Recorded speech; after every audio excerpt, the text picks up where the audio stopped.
Hey guys, and welcome back to the shop. And this is our inspirational segment. Inspiration is a subject that we talk about a whole lot. But I wanted to ask Mr. Manchester, what inspires you? So I'm inspired by history and nature and architecture, and what I really love about like history is the ancient architecture, and they were able to create all this awesome stuff with nothing. I mean, when people say, oh, you can't do that, and it's like, well, they did it, so I can do it too. The number one ingredient is effort. You just got to try. We're humans. I mean, we have these things, which really helps us, and we have this thing, and we can make something from nothing. And changing what's already out there. Again, back in the day, they would make things more elegant, more beautiful to look at. I mean, if it's not just a light pole, it's a beautiful light pole. It's got filigree on it. It's got things happening, and it's changing the mundane into something that's more visually stimulating.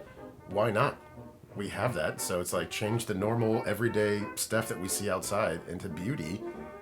It might even make you feel better. And again, inspire more people to create more. All right, question right back at you. What inspires you? Well, let's see. The earliest part of the 20th century, aesthetically, design-wise. So the 1900s to the 1930s, for me, is like the sweet spot of what I love. But really, anything 1950s and earlier, Oh, yeah. I mean, even medieval stuff like you love. And what's crazy is the fact that back then, everything was decorative. Everything was artfully designed, intentionally designed, and they were doing it the hard way. Oh, yeah.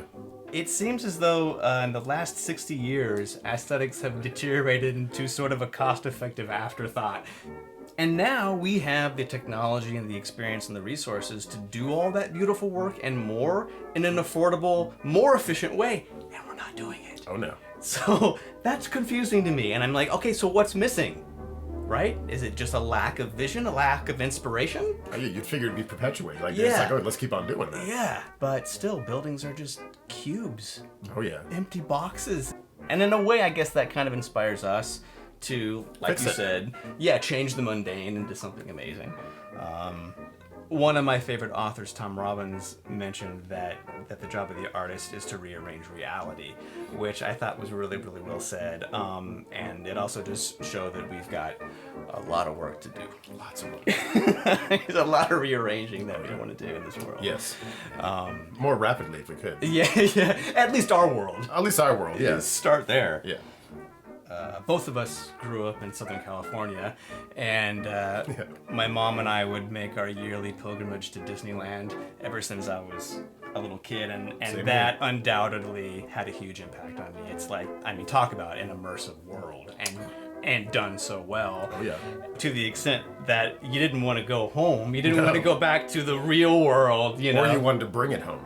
You wanted to bring it home, and that's just it. It's like, I was always, one day I will build my own world. Oh, yeah. I would totally live in Pirates of the Caribbean. In fact, we will live in our own version of Pirates of the Caribbean. Obviously, in the current state, we don't have the resources of a Disney company. No. But we work with what we have and in the space that we have. And as our resources grow, so will the possibilities. But still also keep them in mind of reusing and recycling, and you don't have to spend a whole lot of money to do that. Yeah, it's amazing what you can do with found objects. Yes. And there's a lot of discarded materials around if you just look and Always. If it's just ingenuity. And what's nice about the era that you like is that all that stuff was built to last. Yeah. So it's still here. Yeah. Not like the stuff from like the 60s and the 70s where it's just like that stuff disintegrated into particle board or mush. Well, I guess too, we are inspired by us not having the money, us not having the space, and we try to create that sort of illusion that we do have these things. With the primary ingredient. Effort. Effort. Yes. Yeah, and that's the most expensive part of what we do. For ourselves, at least, is the effort. Oh, yeah. Because we do not have the resources. We don't have a huge team of people. We don't have a large bank account. No. I'd like one. Yeah. Yeah. But we do not have that now. So like we talked about before, I'm inspired by history and architecture.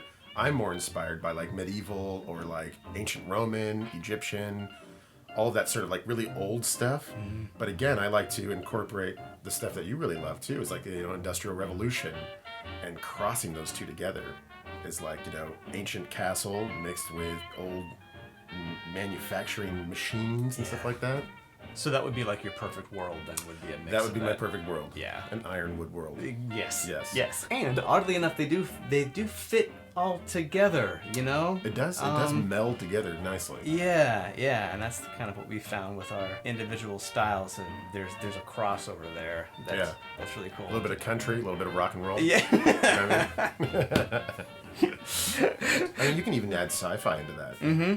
And to fit into all those different worlds, and that's what's so great about world building, is that we each have our own aesthetic that we're inspired by, but those aesthetics can meld into something that is just so much more grand. Yeah, and we're not replicating history. No. We're taking inspiration from history Drawing, and redressing it in a universe that we're designing. Yeah. Yeah, some would say in a Pseudo-antique universe?